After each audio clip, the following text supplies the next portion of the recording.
Morning students.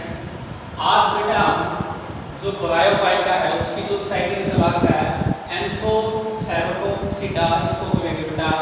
इनको commonly oven gold भी कहा जाता है। ओवन गोल्ड को कहते हैं बेटा जैसे ओवन कमल होते हैं सींग, जो पशु के सींग नहीं होते हैं तो सींग जैसी कुछ शेप होती है, इसलिए यहाँ से इनको कॉमनली ओवन गोल्ड कहते हैं। The plant body of this group, इस ग्रुप में इस क्लास में जो भी प्लांट आएंगे इज थैलस लाइक, उसकी जो बॉडी होगी वो कैसे होगी, थैलस लाइक होगी, ऐसे थैलस टाइप से होगी बॉडी प्लांट की। उसके बाद rhizoids are present on the thallus, और थैलस के ऊपर क्या होंगे, ऐसे रूट लाइक स्ट्रक्चर होंगे, लेकिन वो रूट नहीं है, वो रूट नहीं कह सकते हम, लेकिन रूट लाइक स्ट्रक्चर है जिनको हम राइजोट्स कहते हैं, वो प्रेजेंट है। लेकिन बेटा इनके स्केल है वो अपसेट है। जैसे हमने जो लास्ट टाइम जो हमने क्लास की थी जो उसके अंदर तो क्या थे, ये दोनों प्रेजेंट थे, राइजोट्स भी स्केल भी, लेकिन इस क्लास के अंदर बेटा राइजोट्स प्रेजेंट होते हैं लेकिन स्केल बेटा क्या होती है, अपसेट होती है। Rhizoids are unicellular and unbranch. जो राइजोट्स होते हैं बेटा ये कैसे होते हैं, यूनिसेलुलर होते हैं, और कैसे होते हैं बेटा ये अनब्रांच, का मतलब कोई ब्रांचिंग नहीं होती है। जैसे पिछली जो क्लास की थी इसकी फर्स्ट क्लास, वहाँ पे राइजोट्स मल्टी सेलुलर थे और अनब्रांच थे, लेकिन यहाँ पे यूनिसेलुलर और अनब्रांच होता है एक सेलुलर। उसके बाद बात करते हैं इसकी स्पोरोफाइटिक बॉडी की। Sporophyte is divided into foot सिक्का कैप्सूल। इसके स्पोरोफाइट में भी तीन भाग होंगे, नीचे वाला फुट, मिडिल वाला सिक्का और सबसे ऊपर वाला कैप्सूल है। जैसे पिछली क्लास के अंदर भी जो इससे पिछली क्लास की वहाँ पे भी तीन पार्ट होते हैं स्पोरोफाइट के, फुट सिक्का capsule. And sporophyte of hornwort या फिर Anthocerotopsida is not completely dependent on its gametophyte. मतलब जो स्पोरोफाइट होता है यहाँ पे वो अपने गैमेटोफाइट पे कंप्लीटली डिपेंड नहीं करता। इसे जो पिछली क्लास की थी हमने, वहाँ पे तो क्या करता है, जो हेपेटिकोप्सिडा है वहाँ पे तो स्पोरोफाइट कंप्लीटली डिपेंड है गैमेटोफाइट पे, लेकिन यहाँ पे कंप्लीटली पूरे तरीके से डिपेंड नहीं है। इट इज सेमी पैरासाइट, वो सेमी पैरासाइट है, सेमी मतलब आधा डिपेंड है वो उसके ऊपर, because it's sporophyte is photosynthetic. क्योंकि बेटा जो इस क्लास के अंदर जो भी मेंबर आएंगे उनको कैसे होते हैं, उनका जो स्पोरोफाइट है वो फोटोसिंथेटिक नेचर का होता है। देयरफॉर इसलिए it can manufacture its own food, अपना भोजन वो खुद बना सकता है। तो देखो खुद बना सकता है तो स्पोरोफाइट गैमेटोफाइट पे तो डिपेंड करेगा ही नहीं, बस थोड़ा बहुत डिपेंड करेगा। So it does not depend on gametophyte, इसलिए गैमेटोफाइट पे डिपेंड नहीं करेगा। और फूड के लिए it depend only for water and habitat, ये केवल वाटर और हैबिटेट के लिए क्या करेगा, भी गैमेटोफाइट पे डिपेंड करेगा। उसके बाद इसमें एग्जांपल देखते हैं बेटा। एक तो आता है नोटोथैलस आता है बेटा, नोटोथैलस, और एक आता है बेटा एंथोसिरोस। तो इसके अंदर बेटा एग्जांपल याद रखना आपको, नोटोथैलस और एंथोसिरोस। उसके बाद इन हॉर्नवोर्ट्स, जो हॉर्नवोर्ट्स हैं on the basal part of capsule, इसका जो कैप्सूल वाला पार्ट है स्पोरोफाइट का, उसका जो बेसल भाग है, जैसे तीन भाग होते हैं ना इसके, सिक्का कैप्सूल इस तरीके से ऊपर कैप्सूल होता है, नीचे ऐसे फुट होता है, तो एक फुट है, ये सिक्का है, ये कैप्सूल है बेटा। तो कैप्सूल का जो बेसल पार्ट होता है बेटा, इसका जो आधा वाला भाग होता है, तो in on the basal part of capsule sporophyte a special type of meristem is present. तो यहाँ पे इसके बेसल पार्ट में एक स्पेशल टाइप का मेरिस्टेम पाया जाता है बेटा, मेरिस्टेम या मेरिस्टेमेटिक टिश्यू बेटा। तो बेटा आपने 9th क्लास में पढ़ा होगा टिश्यू वाला चैप्टर, तो वहाँ पे आपने पढ़े होंगे प्लांट के अंदर दो टाइप के टिश्यू होते हैं, एक तो मेरिस्टेमेटिक टिश्यू होते हैं बेटा, एक परमानेंट टिश्यू होते हैं। मेरिस्टेमेटिक टिश्यू को बेटा मेरिस्टेम भी कहते हैं। तो मेरिस्टेमेटिक टिश्यू वो टिश्यू होते हैं जिनके अंदर जो पाई जाने वाली सेल होती है बेटा, उनके अंदर डिवीजन करने की कैपेसिटी होती है, वो डिवाइड कर सकती है। तो बेटा इसके बेसल पार्ट पे क्या पाया जाता है, मेरिस्टेम या मेरिस्टेमेटिक टिश्यू पाया जाता है। Due to activeness of this meristem, और ये मेरिस्टेम बहुत ज्यादा एक्टिव होता है, यहाँ पे जो सेल एक्टिवली डिवाइड करती रहती है। तो स्पोरोफाइट को रैपिडली, अब सेल जल्दी डिवाइड करेंगे तो जो स्पोरोफाइट है वो रैपिडली क्या करेगा, ग्रो करेगा।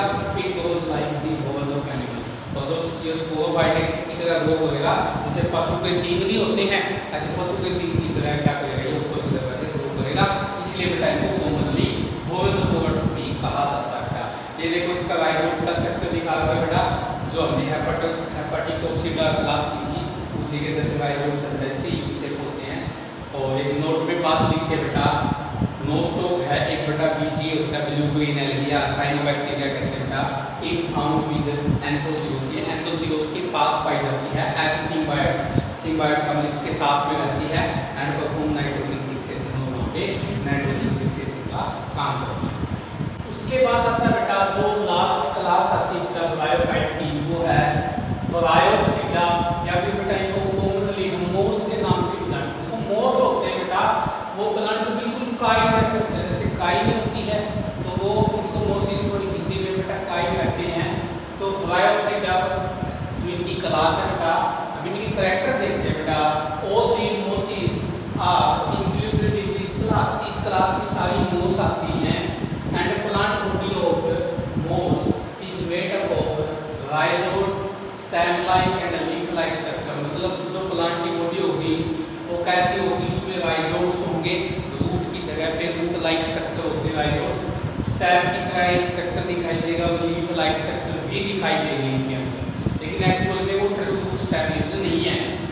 राइजोड्स आर मल्टीसेलुलर, राइजोड्स जो होंगे वो कैसे होंगे बेटा, मल्टीसेलुलर होंगे, ज्यादा सेल्स होगी एंड ब्रांच होंगे, ब्रांच निकली हुई होंगी राइजोड्स की, एंड हैव ओब्लिक सेप्टा, राइजोड्स के बीच में आपको क्या मिलेंगे, ओब्लिक सेप्टा मिलेंगे।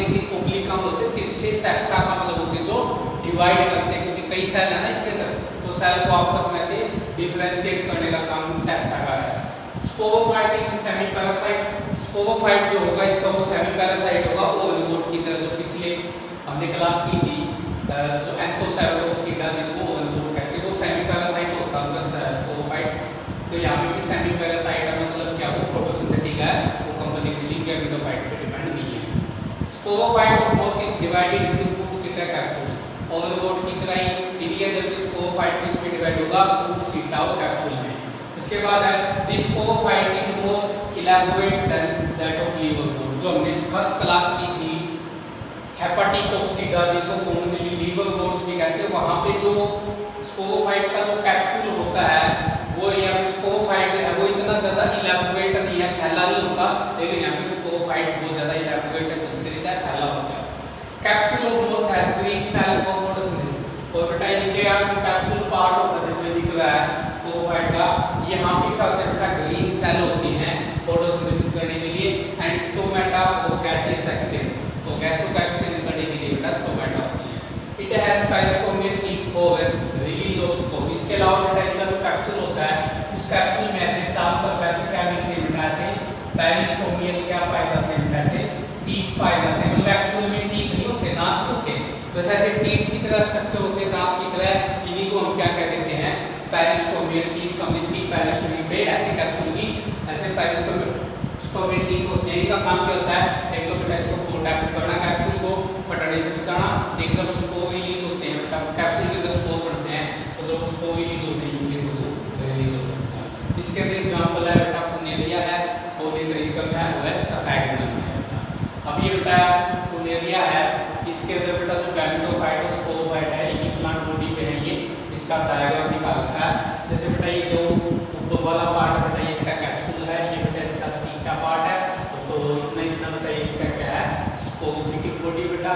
उसके बाद बेटा इसमें लीफ लाइक स्ट्रक्चर होते हैं, ये इसकी जो मेन एक्सिस होती है बेटा स्टेम की, और नीचे क्या होता है बेटा इसमें मल्टी सेलुलर ब्रांचिंग है, देखो ऐसे ब्रांच निकलती है कई सारी राइजोड्स है, और जो नीचे वाला पार्ट है ये इसका गैमेटोफाइट है।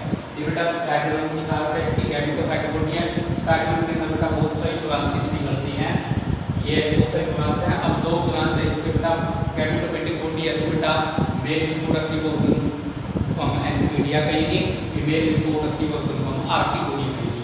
तो जो एक जो ब्रांच होती है वहाँ पे एंथीरिया जो ग्रो करता है उसको हम कहते हैं एंथीरियल ब्रांच, और एक दूसरी ब्रांच जो होती है इसके बीच में होती है यहाँ पे मिडल में, यहाँ पे आर्टिकोरिया डेवलप होता है, फीमेल सेक्स ऑर्गन, ये दूसरी ब्रांच होती है। उसके बाद आता है बेटा जो मोसिस हैं उनकी में तीन कैटेगरी बनाई गई है, जिनका बहुत ज़्यादा यूज है बेटा, बहुत ज़्यादा जगह पे यूज होती है। जैसे सबसे पहले आता है बेटा कारपेट मोस, कारपेट का मतलब होता है बेटा कालीन, एक कालीन नहीं होता जैसे कारपेट बिछाई जाती है, तो कारपेट मोस करती हैं, it is spread like a carpet on bog शब्द क्या होता है बेटा, वोग एक ऐसी जगह है जहाँ पे प्लांट का जो डेब्रीज होता है, पूरा कचरा है प्लांट के जो बचे कुछ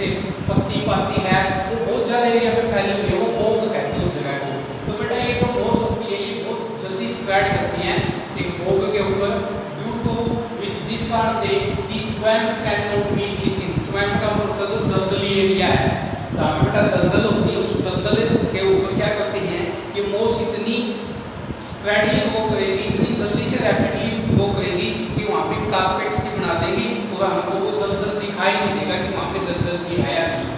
उसके बाद आता है बेटा पीट मोस। पीट बेटा एक कोयला ही होता है, लेकिन सॉफ्ट कोयला होता है। It is a fossil fuel, बेटा एक फॉसिल फ्यूल होता है ये पीट। पोटेड भोग, ये जो भोग होती है जहाँ पे ग्रो करती है, मतलब जो ये जो मतलब ये मोस है जहाँ पे ग्रो करते हैं वो भोग कहते हैं उस जगह को। दी फॉर्मेशन ऑफ पीट टेक प्लेस। और पीट की फॉर्मेशन कैसे होती है बेटा? By the fossilisation of sphagnum. जैसे कि मोस दे दी स्फैग्नम, इसका फॉसिलाइजेशन हो जाता है। फॉसिलाइजेशन का मतलब है जब ये डेड हो जाती है, तो डेड होने के बाद आपको पता है जब कोई भी चीज डेड हो जाती है तो उसको जो बैक्टीरिया होते हैं वो डिकम्पोज कर देते हैं, गला सड़ा देते हैं। लेकिन बेटा कैसे होता है? इट ग्रोथ इन एसिडिक भोग। स्फैग्नम जो होती है ये एसिडिक भोग जो होता है, जहाँ पे एसिड ज्यादा है वहाँ पे ग्रो करेगी। और the number of bacteria are less in bog due to acidic nature, क्योंकि बेटा एसिडिक नेचर के कारण ये जो भोग होगा जहाँ पे ग्रो करी है वहाँ पे बैक्टीरिया कम होंगे बेटा। अब बैक्टीरिया कम होंगे तो इस कारण से जो due to which degradation of dead cell would not take place. Sphagnum की डेड सेल का डिग्रेडेशन नहीं होगा, वो गले सड़े नहीं तो वो किसमें कन्वर्ट हो जाएगा बेटा? वो एक फॉसिल फ्यूल में कन्वर्ट हो जाएगा, कोयले में कन्वर्ट हो जाएगा, सॉफ्ट कोयला। उसके बाद बेटा एब्जॉर्बेंट कॉटन, मतलब एब्जॉर्बेंट का मतलब सोखना, जो किसी के अंदर से कुछ सोखता है। तो बेटा स्फैग्नम होता है ये बेटा वाटर को ना बहुत ज्यादा अच्छे से क्या कर सकता है? एब्जॉर्ब करता है। इन वेरी हाई अमाउंट, बहुत ज्यादा अमाउंट में वाटर को अपने अंदर एब्जॉर्ब कर लेता है। देयरफॉर इसलिए it is used in form of absorbent cotton. जैसे मान लो कपास होती है, उसमें बारिश की वजह से कपास के अंदर पानी चला जाए, तो उस पानी को बाहर निकालना है तो फिर स्फैग्नम का यूज करके वहाँ से पानी उसमें से कपास में से धूल में से निकाल दिया जाता है, क्योंकि उसमें से वाटर को क्या करता है? उसके बाद आता है बेटा इम्पोर्टेंस ऑफ मोस। जो मोस है उनके बहुत ज़्यादा इम्पोर्टेंस है बेटा। वैसे तो और जो ब्रायोफाइट हैं इनको छोड़ के उनकी तो बहुत ही कम इकोनॉमिक इम्पोर्टेंस है, लेकिन जो मोस हैं ब्रायोप्सिडा क्लास के अंदर आते हैं, इनके इकोनॉमिक इम्पोर्टेंस ज़्यादा है औरों की बजाय। तो ब्रायोफाइट्स इन जनरल, यदि जनरली देखा जाए तो जो ब्रायोफाइट्स हैं are of little economic importance, इनका इकोनॉमी के अंदर बहुत कम इम्पोर्टेंस है। बट सम मोस, लेकिन कई ऐसी मोस होती हैं प्रोवाइड फूड फॉर हर्बासिकस मैमल। हर्बासिकस वो होते हैं जो मेनली पेड़ पौधों को खाते हैं, घास फूस जो खाते हैं मेनली छोटे छोटे प्लांट को, वो होते हैं हर्बासिकस एनिमल। तो जो हर्बासिकस एनिमल हैं जैसे मैमल्स हैं, बर्ड्स हैं, अभी जो दूसरे एनिमल हैं गाय भैंस बकरी वगैरह, वो इनको क्या करते हैं? खाते हैं भाई। उसके बाद है स्पीसीज ऑफ स्फैग्नम। जो स्फैग्नम एक मोस हमने कही है, इसकी कुछ स्पीसीज हैं। ए मोस प्रोवाइड पीट, वहाँ से हमें क्या मिलता है? पीट मिलता है, कोयला मिलता है, आपको पता है एक फॉसिल फ्यूल होता है ये। That have long been used as fuel, इसका यूज हमें पता है लंबे टाइम तक हम फ्यूल के तौर पे कर सकते हैं पीट का। And because of their capacity to hold water, वो हमें पता है स्फैग्नम की वाटर को होल्ड करने की कैपेसिटी बहुत ज़्यादा होती है, तो इसको यूज किस लिए करेंगे? As packing material for transshipment of living material. कोई भी लिविंग मटेरियल है उसकी ट्रांसशिपमेंट के लिए। जैसे कई बार क्या होता है बेटा, मान लो किसी की किडनी ट्रांसप्लांट करना हो और मान लो किसी की डेथ हो गई, या फिर कोई अपनी आइज वगैरह वो डोनेट करना चाहता है, तो वो उसको लाइव रखना होता है। अभी मान लो उसको ट्रांसशिपमेंट करना, हमें एक हॉस्पिटल से दूसरे हॉस्पिटल तक भेजना है, तो आपको पता है कि वो जो ऑर्गन है निकाल लेते हैं जब बॉडी में से, तो वो थोड़ी देर तक ही जीवित रह पाएगा। तो उस लिविंग मटेरियल को ट्रांसशिपमेंट करने के लिए एक हॉस्पिटल से दूसरे हॉस्पिटल तक यदि भेजना है, तो उसके लिए उसको पैकिंग मटेरियल के तौर पे मोस का यूज़ करते हैं, क्योंकि उसके अंदर का जो वाटर है उसको क्या कर लेगा? अब्जॉर्ब कर लेगा, उसको डेड नहीं होने देगा। मोसिज अलोंग विद लाइकेंस, और लाइकेंस के साथ मिलकर आर फर्स्ट ऑर्गेनिज्म, ये पहले ऑर्गेनिज्म है जो लाइकेन के साथ मिलकर टू कोलोनाइज रॉक्स, चट्टानों के ऊपर बड़ी बड़ी कॉलोनी बना लेते हैं। And hence are of great ecological importance, इसलिए इनका इकोलॉजी में बहुत ज़्यादा इंपॉर्टेंस है। क्योंकि कैसे होगा? दे डिकम्पोज रॉक, क्योंकि ये उस लाइकेन के साथ मिलके पहले तो उस रॉक्स के ऊपर कॉलोनी बनाएंगे और फिर उस रॉक को डिकम्पोज कर देंगे उसको, और making the substrate suitable for growth of higher plant. और फिर जहाँ पे वो सबस्ट्रेट बना दिया, वो जो जगह बन गई रॉक्स के ऊपर जहाँ पे ग्रो कर रहे हैं, वहाँ पे जो हायर प्लांट हैं बड़े बड़े वो ग्रो करते हैं, उसके लिए एक सबस्ट्रेट मिलता है उनको। उसके बाद since most form dense mat on soil, आपको पता है मिट्टी के ऊपर एक पूरा मैट बना देते हैं एक। They reduce the impact of falling rain, ये जो बारिश पड़ती है जब सोइल पे तो उसके प्रभाव को ख़त्म कर देते हैं। एंड प्रिवेंट सोइल इरोजन, और सोइल का इरोजन नहीं होता, मृदा का अपरदन नहीं होता। तो ये बेटा इनके क्या है, इकोनॉमिक इम्पोर्टेंस है। जो नेक्स्ट बेटा जो हमारा डिवीजन आएगा प्लांट का वो आता है बेटा टेरिडोफाइटा, उसको हम नेक्स्ट लेक्चर में डिस्कस करेंगे। आज के लिए इतना ही, थैंक यू।